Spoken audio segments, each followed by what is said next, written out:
ஹரிஸ் இன்றைய நல்ல நேரம் சேனலின் சார்பாக அனைவருக்கும் இனிய தைப்பொங்கல் நல்வாழ்த்துக்கள். இப்பொழுது நம் தைப்பொங்கலின் வரலாறை பற்றி பார்க்கலாம்.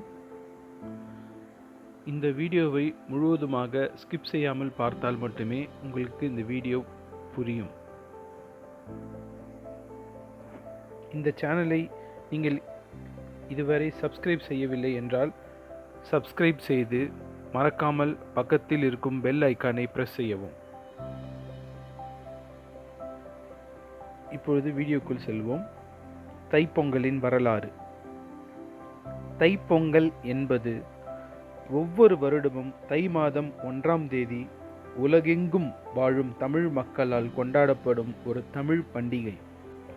இப்பண்டிகை விவசாயிகளால் மிகவும் விமர்சையாக கொண்டாடப்படும் ஒரு பண்டிகை. அதற்கு முக்கிய காரணம், இப்பண்டிகை விவசாயிகளால் அந்த சூரிய பகவானுக்கு நன்றி செலுத்தும் விதமாக அமைகிறது.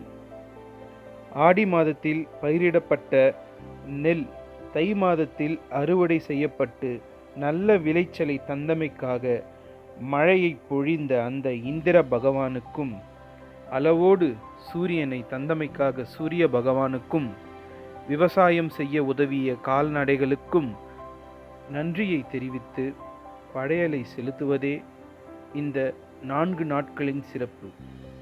தைப்பொங்கலுக்கு முந்திய நாள் போகி பண்டிகை. இந்திர பகவானையும் சுக்கிர பகவானையும் மற்றும் சனீஸ்வர பகவானையும் வழிபடும் ஒரு பண்டிகை.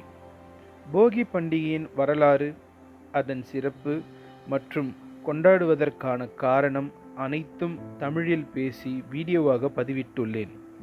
அதன் லிங்கை டிஸ்கிரிப்ஷனிலும் மற்றும் கமெண்ட் பாக்ஸிலும் பின் செய்துள்ளேன். அதனை கிளிக் செய்து வீடியோவை முழுவதுமாக பார்த்து பயனடையவும். தைப்பொங்கல் அன்று சூரிய பகவானை வழிபட்டு விளைச்சலில் கிடைத்த பொருட்களை வைத்து சமைத்து அதை சூரிய பகவானிற்கு படைத்து விழாவை கொண்டாடுகின்றனர். அடுத்த நாள் மாட்டுப்பொங்கல். மாட்டுப்பொங்கல் அன்று விவசாயத்திற்கு மிகவும் உதவிய பசுவினை அலங்கரித்து வழிபட்டு மற்றும் பாரம்பரிய விளையாட்டான ஜல்லிக்கட்டை நடத்தியும் மாட்டுப்பொங்கலை சீரும் சிறப்புமாக கொண்டாடுவார்கள். மாட்டுப்பொங்கலுக்கு அடுத்த நாள் காணும் பொங்கல் அன்று மக்கள் அனைவரும் தங்களது உற்றார் உறவினரை சென்று சந்தித்து தங்கள் அன்பையும் உணவு பண்டங்களையும் பகிர்ந்து கொள்வர். இப்பொழுது தைப்பொங்கலை மக்கள் எவ்வாறு கொண்டாடுகின்றனர் என்பதை பார்ப்போம். இந்த பண்டிகைக்கு முதல் நாள் புது பானை, புது ஆடை வாங்குவார்கள். வீட்டின் வாசலில் பொங்கல் கோலம் போடுவார்கள். வீட்டின் முன் புது அடுப்பு வைத்து புது பானையில் புது அரிசியிட்டு முற்றத்தில் பொங்கல் வைப்பார்கள். புதிய பானைக்கு புதிய மஞ்சளை காப்பாக அணிவிப்பர்.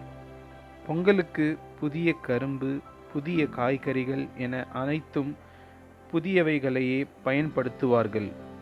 பானையில் மஞ்சள் குங்குமம் வைத்து பொங்கலிட ஆரம்பிப்பார்கள். பொங்கல் பொங்கி வரும்பொழுது குடும்பத்தில் உள்ள அனைவரும் பொங்கலோ பொங்கல் என்று கூச்சலிட்டு வரவேற்பார்கள். பிறகு பொங்கல் பொங்கியதும் அதை சூரிய தேவனுக்கும் கால்நடைக்கும் படைத்துவிட்டு பின்பே உண்பார்கள். நன்றி.